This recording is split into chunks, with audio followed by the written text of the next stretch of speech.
Schreien hat noch keinem geholfen. Du willst doch nicht, dass deinem Freund was passiert, oder? Also, jetzt hier rausgehen, wirst du schön leise sein, okay? Psch, ganz ruhig. Ja, psch.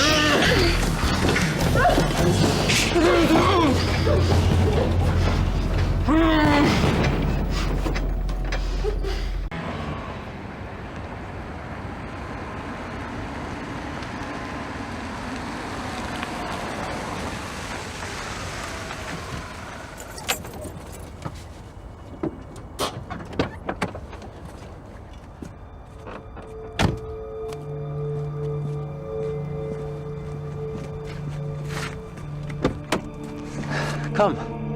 Papa, das bringt doch nichts. Wir fahren nach Argentinien, das bringt mehr, als du denkst. Die Polizei wird uns finden und dann kommst du wieder in die Psychiatrie. Aber diesmal für immer. Die Polizei kann uns nicht finden. Ich habe alles viel zu gut geplant, mein Schatz. Und jetzt komm.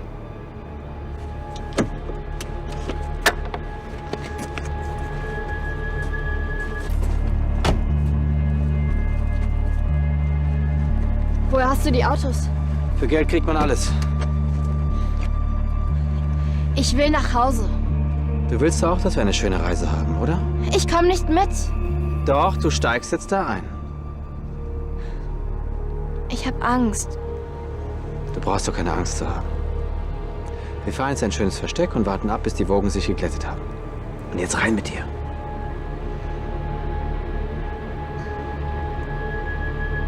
Also noch einmal auf Lisas Lebensretter.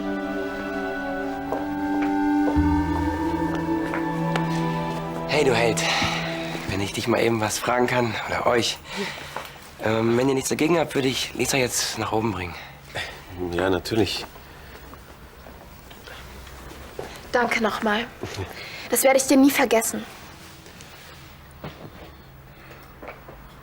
Arno, sei mir nicht böse, aber ich hätte gerne ein Bier. Oh, das ist eine gute Idee. Ich nehme auch eins.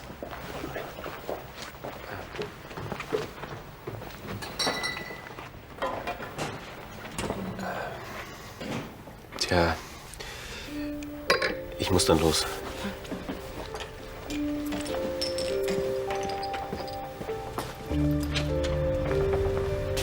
Herr Schneider! Es sieht aus, als blieben wir heute auf unserem Champagner sitzen. Sieht eher so aus, als wäre Lars ziemlich geschafft von der Entführung. Bestimmt. Ich bin dann mal weg. Schade, dass du nicht mehr hier wohnst. Sonst könnten wir noch ein bisschen quatschen. Fährst du mich nach Hause? Na ja. Okay, manche Dinge, die lassen sich halt nicht mehr ändern. Da ist das letzte Wort noch nicht gesprochen.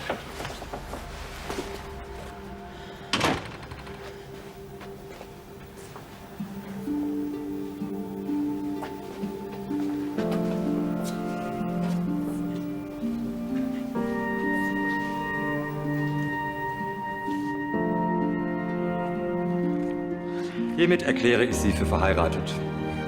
Sie dürfen die Braut jetzt küssen. Sie auch.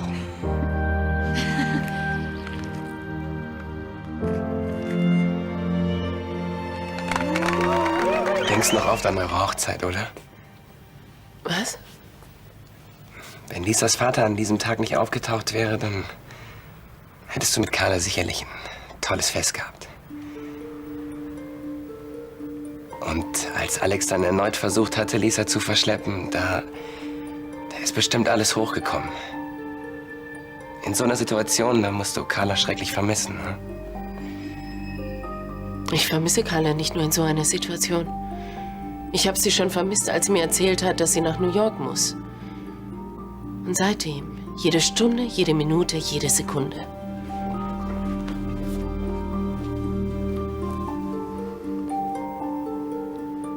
Ach, so schnell sieht man sich wieder. Hallo. Ach, Herr Schneider, ich hätte mich gerne etwas ausführlicher bei Ihnen bedankt. Wir haben Ihnen so viel zu verdanken, dass... Was ich gemacht habe, hätte jeder andere auch getan. Oh, von wegen. Sie haben meine Enkelin aus den Händen eines Psychopathen befreit. Wir stehen tief in Ihrer Schuld. Bitte, Herr Brandner, Sie schulden mir nichts. Ein Familienessen. Das werden Sie mir nicht abschlagen, ja? Also ehrlich gesagt habe ich im Moment wirklich viel zu tun. Wir richten uns nach Ihren Terminen. Es tut mir leid, ich muss wirklich sehr viel aufarbeiten, sodass mir demnächst überhaupt keine Zeit bleibt. Ja, ich will Sie natürlich nicht bedrängen, aber Herr Schneider, Sie sollen wissen, dass Sie jederzeit in unserem Haus willkommen sind. Danke, das weiß ich zu schätzen. Ich sag's auch ganz besonders. Im Namen von Susanne. Ja, natürlich. Und wenn Lars ihn nicht aufgehalten hätte, dann hätte Alex Lisa nach Argentinien verschleppt. Zum Glück ist sie wieder zu Hause bei eurer Mutter. Zum Glück bin ich wieder hier. Wie läuft's eigentlich im Job? Gut. Weißt du was? Ich habe endlich rausgekriegt, wer sich für mich eingesetzt hat. Lass mich raten. Ein Prof von deiner Uni, der immer an dich geglaubt hat? Nein, ein gewisser Adrian Degenhardt. Nie gehört. Der scheint diese Schule zu sponsern. Ja, wie kommt er da auf dich? Ein gewisser Konstantin von Lahnstein soll ihn auf diese Idee gebracht haben. Der Arsch. Erst will er dich auffliegen lassen, jetzt spielt er hier den Gönner. Jetzt bist du aber ungerecht. Mir egal. Konstantin hat's nicht besser verdient. Eins sag ich dir, ich würde lieber bei Arne auf dem Bau arbeiten, als auf die Gnade von so einem arroganten Schnösel angewiesen zu sein. Konstantin hat versucht, seinen Fehler wieder gut zu machen. Dabei ist er diskret vorgegangen und hat anscheinend noch nicht mal gewollt, dass wir es erfahren. Ja, soll ich ihn jetzt dafür bewundern? Nein. Aber du könntest dir überlegen, ob du nicht vielleicht auch einen Schritt auf ihn zugehst.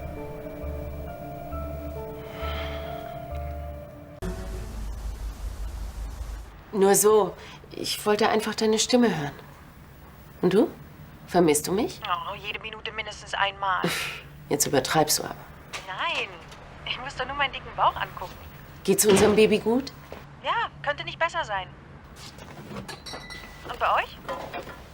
Alles im grünen Bereich. Manchmal ein bisschen Stress, aber das hat nichts zu bedeuten. Ich muss jetzt Schluss machen. Ja, ich muss auch wieder in die Sitzung. Ich schick dir einen ganz dicken Kuss. Ich dir auch. Bye. Bye. Tut mir leid, es gab keine Gelegenheit wegzuhören. Wir haben nichts zu verheimlichen, Papa.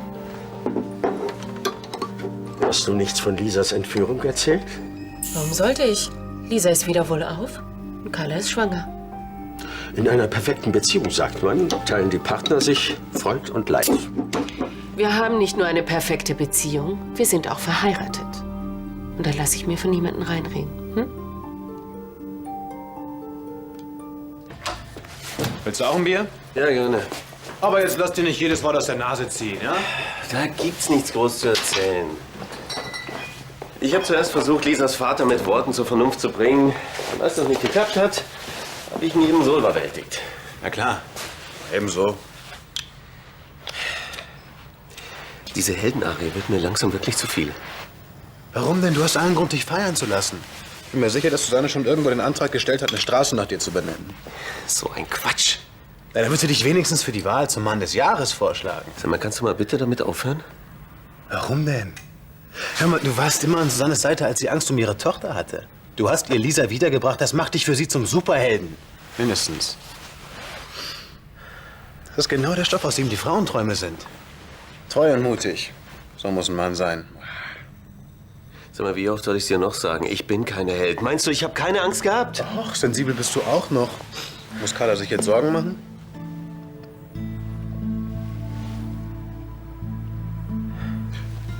Jetzt sag bloß du und Susanne. Nichts ist mit mir und Susanne. Susanne ist mit Carla verheiratet. Die beiden sind glücklich und freuen sich auf ihr Kind. Ja, aber Carla war nicht da, als Susanne sie gebraucht hat. Du hingegen warst immer zur Stelle. Da kann man sich schon mal nahe kommen. Ja, natürlich kommt man sich in so einer Situation nahe. Aha. Auf menschlicher Ebene meine ich natürlich. Mehr ist da nicht. Du willst auch, dass wir eine schöne Reise haben, oder? Ich komme nicht mit. Doch, du steigst jetzt da ein. Ich habe Angst. Du brauchst doch keine Angst zu haben. Wir fahren jetzt ein schönes Versteck und warten ab, bis die Wogen sich geglättet haben. Papa, bitte lass mich gehen.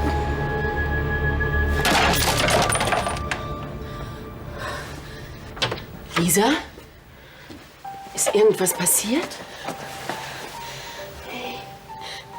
Entschuldigung, die Lampe. Hast du wieder von Alex geträumt?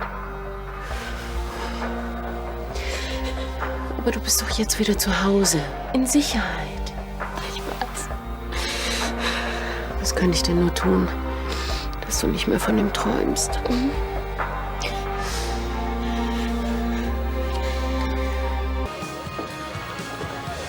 Sie fehlt dir.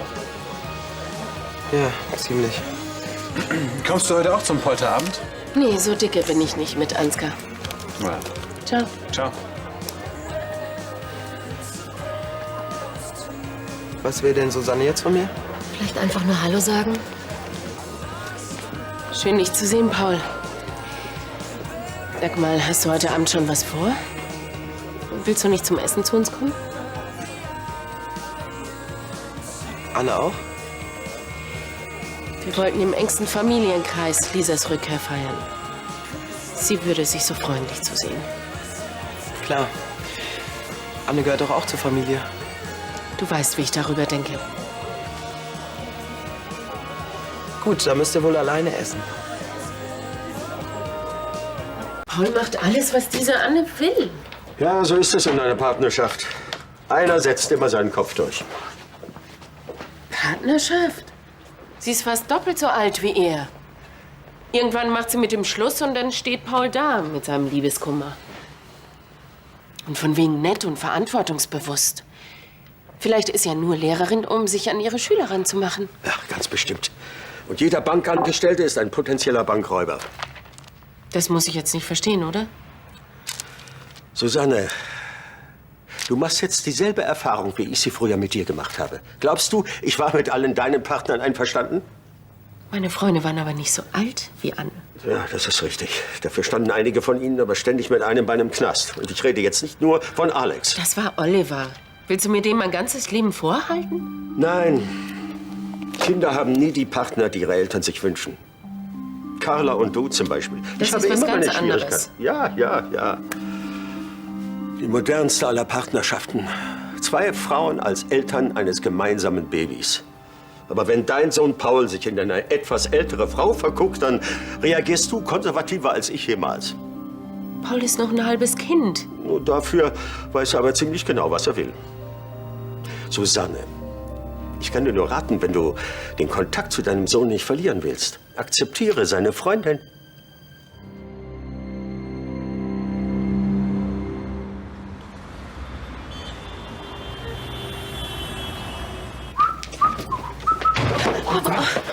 Vorsicht. Ja, das Gleiche könnte ich auch sagen. Sag mal, wie geht's denn Lisa? Kommt sie über die Entführung hinweg? Es geht ihr schon besser, aber es wird noch eine Weile dauern. Und du? Gehst du feiern? Ja, heute ist doch der Polterabend von Nathalie und Ansgar. Ach ja, ich weiß. Kommst du auch? Ich habe schon was vor. Okay. Schönen Abend noch. Dir auch.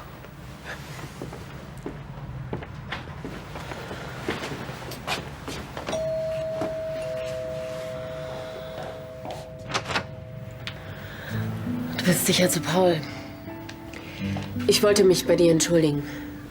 Für mein Verhalten heute Nachmittag. Schon vergeben. Ich weiß ja, dass es für dich auch nicht einfach ist. Susanne?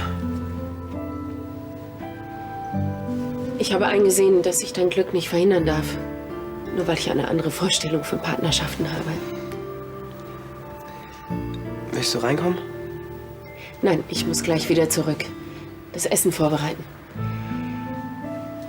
Ihr seid herzlich dazu eingeladen. Wir? Ja. Kommt ihr? Paul! Hey, alles klar? Jetzt schon, kommt rein. Hallo. Hallo. Der Abend wird bestimmt gut laufen. Ja, und wenn sie dich erstmal besser kennengelernt haben, dann wollen sie sich gar nicht mehr gehen lassen. Susanne hat mich bereits kennengelernt. Ja, aber inzwischen weiß sie ja, dass das nicht nur so eine Eintagsgeschichte ist. Und darüber bin ich echt froh. Ich wünsche dir, dass ihr euch wieder richtig versöhnt. Ja, wer weiß, vielleicht wird nach diesem Abend alles wie früher. Ich verspreche dir, ich gebe mein Bestes. Das will ich auch schwer hoffen. Ach, und wenn es nach dem Essen ans Vorsingen geht. Uns bitte was? Ja, Vorsingen. Das ist bei uns so ein Brauch. Nach dem Essen singt jeder ein Lied und die anderen, die klatschen dann rhythmisch dazu. Das ist nicht dein Ernst. Nee. Wo bleibt ihr denn? Braucht ihr eine Extra-Einladung? Wir kommen. Ist noch mehr da? Davon nicht, nein. Schade, ich fand das echt ganz lecker, dieses rohe Fleisch. Das heißt Carpaccio. Ja, wirklich ganz hervorragend. Sehr zart. Andi, habe ich dir in den letzten Jahren nicht wenigstens ein paar Manieren beigebracht? Natürlich haben Sie das. Sie hätten mich mal vorher sehen sollen. Wo hast du diesen Wein her, Susanne? So was Gutes habe ich schon lange nicht mehr getrunken. Nee, den hat Anne mitgebracht. Frankreich? Italien? Aus der Südpfalz. Ja, Anne hat total den Durchblick, was Wein angeht. Das hat mir mein Vater beigebracht. Er hat lange als Sommelier gearbeitet. Sie sollten unseren Weinkeller bestücken. Nicht wahr, Susanne?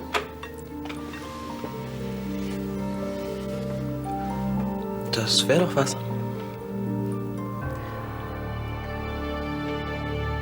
Wir können ja mal die Tage bei euch kochen. Andi ist ein super Koch. Ja, aber wenn ihr zu uns kommt, dann kochen vielleicht doch besser wir.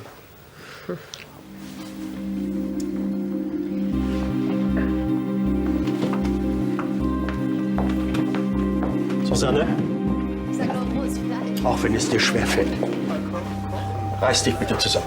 Den Kindern zuliebe. Paul? Anne widert dich an? Gut zu wissen. Ich habe wirklich gedacht, du akzeptierst endlich, dass wir zusammen sind. Aber anscheinend war alles nur Theater. Paul, deine Mutter gibt sich alle erdenkliche Mühe. Aber Ja, richtig. Sag mal, war es eigentlich schwer für dich, die ganze Zeit so scheißfreundlich zu sein? Wobei du Anne doch am liebsten erwürgen würdest? mäßige deinen Ton, ja? Lass mal, Papa. Du hast völlig recht. Ich habe noch immer meine Probleme mit Anne. Weil ich von einer Lehrerin mehr verantwortlich bin. Jetzt mach hier nicht auf moralisch. Du hast uns den ganzen Abend die heile Welt vorgespielt. So viel Scheinheiligkeit finde ich echt zum Kotzen. So viel zu meinen Erfahrungen mit Pferden. Anne, wir gehen. Genau, verstehe. Schon? Paul, hör mir bitte eine Minute zu. Anne, kommst du? Ich weiß ja nicht, was vorgefallen ist, aber... Wir gehen. Ja, danke für die Einladung. Was ist denn jetzt schon wieder los? Wie stellst du dir das vor? Soll ich zu Paul gehen und sagen, vertrag dich endlich wieder mit deiner Mutter? Keine Ahnung. Du bist doch der Anwalt. Aber Susanne ist nicht meine Mandantin. Und wenn eure Mutter ein Problem mit Pauls Freundin hat, dann soll sie das mit ihm klären. Und ich dachte, ich könnte mich wenigstens auf dich verlassen. Könnt ihr eure Familienprobleme etwas leiser ausdiskutieren? Vielen Dank. Jetzt fängt er auch noch an mit Familienproblemen. Wieso? Stimmt doch. Du gehörst zur Familie. Moment. Du hast mich befreit, als Papa mich auf dem Boot festgehalten hat. Du bist der Vater von Carlas und Susannes Baby. Aber das heißt doch noch lange nicht... Lass bitte. Nein, Lisa. Erstens bringt das nichts und zweitens geht mich das nichts an. Punkt. Was Ja. ist also dein letztes Wort? Mein allerletztes.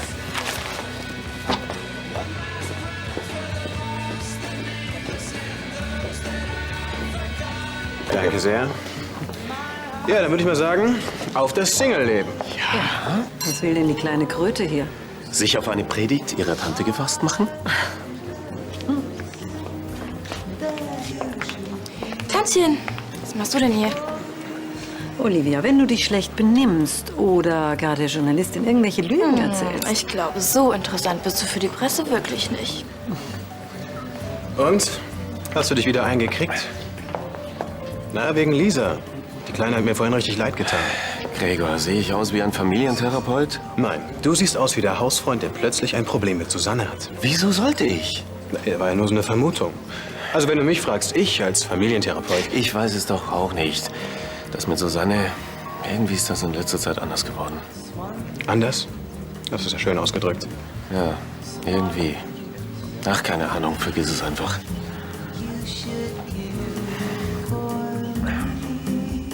Graf Lahnstein, was wünschen Sie Ihrem Sohn und der Braut für die kommenden Jahre?